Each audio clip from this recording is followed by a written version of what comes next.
یارانو دا ژوندون مې ډېر بېکاره دی قسم دی.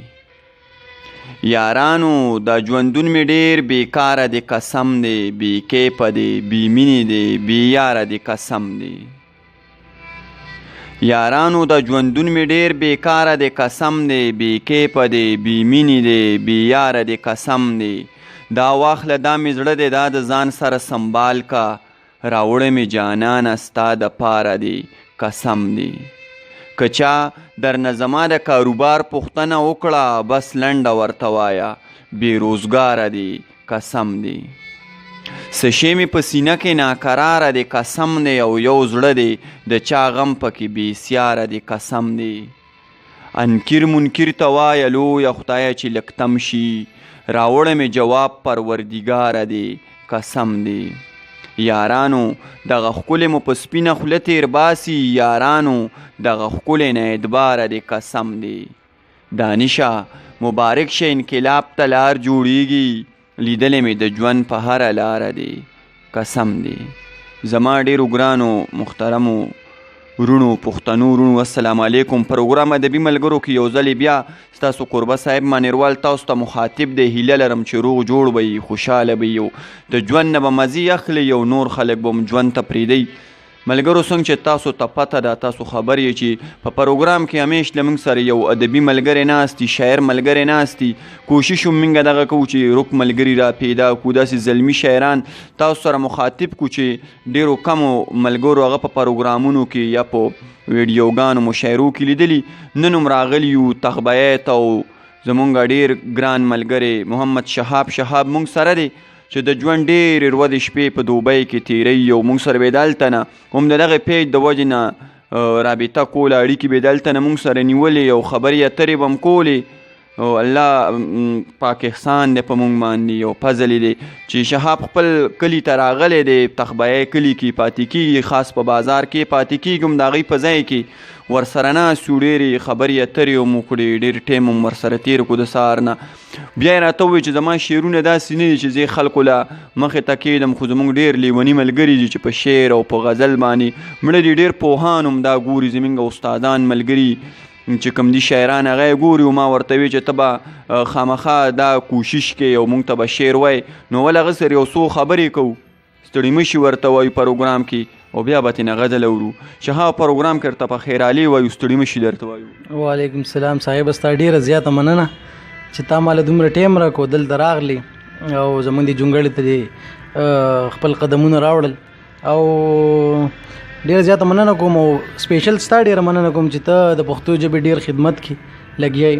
او دا پته به موږ ته لګي ځکه چې موږ مسافر یو او موږ داسې پروګرامونه ګورو او لګیا یو، لکه خپل دغه کې ګورو ځکه چې دونه خدمت څوک نه کوي، لګیا دي. او ډېره زیاته مننه کوم ستا الله دې راته ژوندی لره چې دغسې ښکلي ښکلي خلک را پیدا کړي، ښکلي ښکلي پروګرامونه کې. ډېره زیاته مننه. ډېره زیاته مننه ستاسو شهاب صاحب. دا ستاسو حق دی په موږ باندې. څوک چې راوالي دا کچکول نو بیا په کار دا دی چې د هر کوڅې ته ودرېږي، هر درد ته ودرېږي او د هر ملګري پوښتنه وکړي. بس الله دې ژوند راکړي او چې ستاسو مینه او ستاسو ډاډ یې موږ سره نو انشاءالله دا به هم دغسې دا ما بار بار ویلي دي. موږ به کوشش هم داسې کوو. بل چې پښتون دی نو هغه زموږ رور دی، زموږ ملګری دی. او چې بیا شعر کوي نو هغه راته ډېر زیات نږدې دی. او تاسو دې هم راته الله ژوندي لرئ. موږ چې څه هم یو نو ستاسو په وجه یو، ستاسو په ډاډ باندې یو. شهابه ډېر وخت به نالو خپلو مینهوالو ته غزل ډالۍ که چې خوندونه ترېنه واخلي. غزل به ډالۍ کړم، خو د هغې نه مخکې زموږ مشران چې کوم استادان دي د هغوی نه بخښنه غواړم که څه غلطي رانه شوي. خو اصل کې زمونږ د ښودو څوک نشته هلته چې موږ ته استاد راشي یا بل څه. دا څه چې مې کړي دا مې په خپل سر باندې کړي دي. او که څه غلطي رانه شوي نو تاسو به راله ټیک کوئ، خپلو استادانو ته وایم او بخښنه درنه غواړم. د غزل نه مخکې به یو دوه شعر ووایم چې وستور یمه بدرنګ یمه جانانه ستا به خوښ شم. وستور یمه بدرنګ یمه جانانه ستا به خوښ شم. یو ځلې چېرته راشه چې د مخ سره دې مخ شم. او وړه دو یا حیا لري که تی راته سم نشي. وړه دو یا حیا لري که تی راته سم نشي. وی شرمېږم شهابه زه چې تا ته مخامخ شم. ډېر ښه دی شهاب. څه لږ ډېر لیکل مې کړي دي چې ما ته خو دې ګرانه کړه جانانه دا د ژوند قصه. ما ته خو دې ګرانه کړه جانانه دا د ژوند قصه.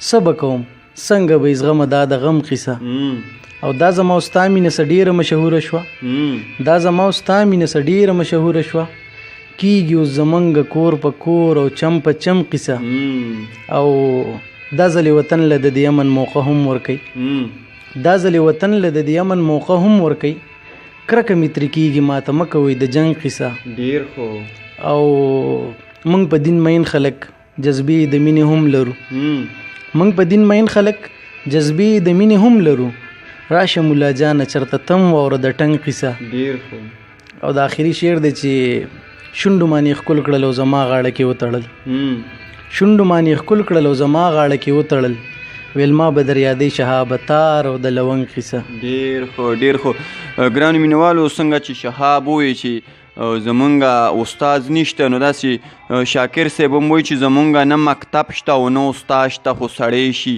زمونږ سره چې هسې ناسته پاسته سړی وکړي ډېر ښه شعر یې لیکلی دی زما په خیال باندې شاید چې کمې پیشې به پکې وي ځکه چې په اماراتو کې پاتې کېږي 12 ګنټې ډیوټي کوي د خېټې د غم او د مور پلار او د رونو خویندو په غم کې هلته کې او بیا د هغې باوجود هم شعر لیکلی دی او شاعري ترېنه کېږي نو ډېر ملګري دي زموږ په اماراتو کې چې په دوبۍ کې پاتې کېږي ډېرې غټې غټې ټولنې دي هلته کې خو شهاب په نظر باندې نه ورغلی نو شهاب ته به هم وایو چې هغوی سره رابطې وساتي هلته کې ممتاز اورکزي صاحب دي او فرهاد صاحب دي او عمران دروک دي ډېر ښه خو شاید کماش دي اوس هم هلته تللي دي په ادب او په دغه باندې پوه په شعر پوه خلک دي نو هغوی سره ځان له دغه ونیسه او ملګرو د شهاب نه بل غزل هم اورو چې خوندونه ترېنه واخلو شهاب خپلو مینوالو ته غزل ډالۍ که چې خوندونه ترېنه واخلي د غزل نه مخکې به یو څه خبره وکړم چې انشاءالله دا خو شروعات دي داسې به مخکې ځو او دغسې ستاسو په شان داسې نورو ښایسته لیکوالو لاسې زموږ په سر نو انشاءالله هر څه به وشي غزل دی چې حجره جومات یې وران کړل اور مې پورې په قلم دی حجره جومات یې وران کړل اور مې پورې په قلم دی زما په دې وطن باندې دا څه شوي قسم دی او یې خو ډېره غریبي ده او یې یار بچا بیللې یې خو ډېره غریبي ده او یې یار بچا بیللې ته ګوره دغې ځوان ته چې په سترګو کې انم دی ډېر خو او هغه د په کابل کې زه اوسېږم پېښور کې هغه د په کابل کې زه اوسېږم پېښور کې په مینځ کې مو ازغې ازغې رقیب رقیب تورخم دی او یا خو ته ورپکې نه وي یا به هسې داسې ونو یا خو ته ورپکې نه وي یا به هسې داسې ونو ورغلی هم پیکه پیکه بېنوره د ټول چم دی او خیلی شعر دی چې ملګرو ورته ویلی وي شهاب به آخر ستا شي ملګرو ورته ویلی وي شهاب به آخر ستا شي سرپټ په لوپټۍ ګویا الله خدای کم دی ډېر خو شهابه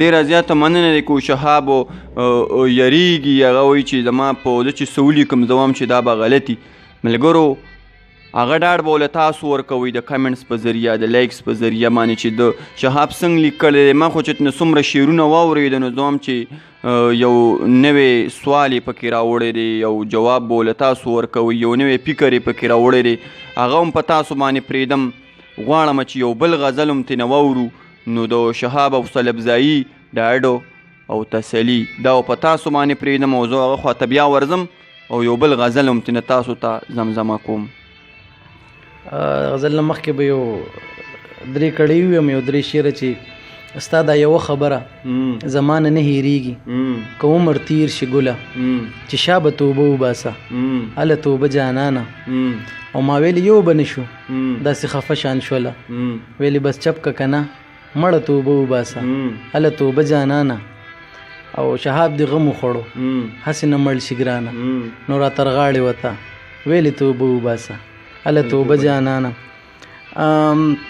غزل دی چې د ناصافي چې یار دیدن له راشي نو نری ته به مې بدن له راشي او لږ شانې صبر وکړه صرف تماشې یې کوه لږ شانې صبر وکړه صرف تماشې یې کوه یو ورځ به امن هم زمونږ دی وطن له راشي او بل شعر دی چې هله به ویښ شو موږ کې هله به شعور راشي چې هله به ویښ شو موږ کې هله به شعور راشي چې دا اور تنبیه را پسې ماتې کړي لمن له راشي او دا ټول ګلونه هر کلي ته په قطار ولاړي دا ټول ګلونه هر کلي ته په قطار ولاړي یو لیونی چې سیل لپاره دی چمن له راشي او اخري شعر دی چې بس ورته ووایه شهاب در پسې مري ته راشه، بس ورته ووایه شهاب در پسې مري ته راشه، په ژوند خو نه راتله کېدی شي ځن کدن له راشي. ډېر ښه الله دې نه کړي شابه، الله دې دله عمر دراز کړي له ټولو مسلمانانو او پښتنو وروڼو سره او د ټولو مسافرو ملګرو سره.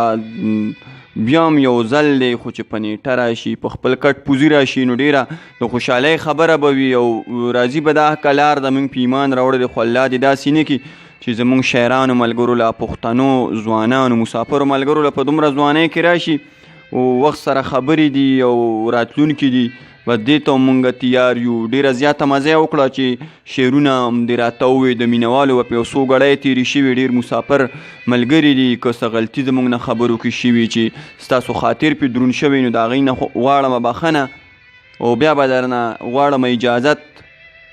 ملګرو ډېر زر به وي چې په بل پروګرام کې به د یو بل ملګري سره بیا مخاطب کیږو، در هغه دمه پورې در هغه ساعته پورې مال اجازت راکوي. د لوی الله په امان.